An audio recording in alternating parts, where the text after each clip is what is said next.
The stock market experienced a sharp decline on Friday due to concerns about the U.S.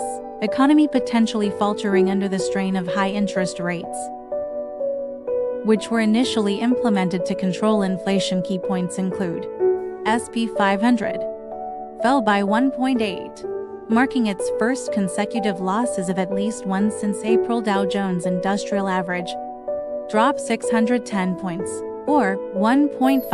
Nasdaq Composite decreased by 2.4, reflecting a global sell-off. The market's reaction was triggered by a report showing a significant slowdown in hiring by U.S. employers, which was worse than economists had anticipated. This followed other disappointing economic reports, including a decline in U.S. manufacturing activity, a sector heavily impacted by high interest rates. Earlier in the week, there was optimism as U.S. stock indexes surged, following remarks by Federal Reserve Chair Jerome Powell, suggesting that inflation had decreased sufficiently to consider rate cuts in September. However, the current sentiment is that the Fed might have maintained high interest rates for too long, risking economic stability. While rate cuts could potentially stimulate the economy by making borrowing cheaper, the benefits may take several months to a year to manifest fully.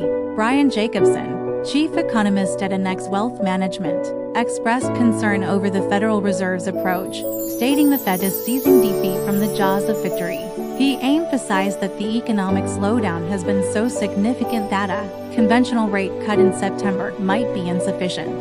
Jacobson suggested that the Fed would need to implement a more substantial reduction than the typical quarter-point cut to prevent a recession. Currently, traders are estimating a 70% probability that the Federal Reserve will decrease its main interest rate by 0.5 percentage point in September, based on data from CME Group. This expectation stands in contrast to Federal Reserve Chair Jerome Powell's recent statement, where he mentioned that such a significant reduction is not something we're thinking about right now.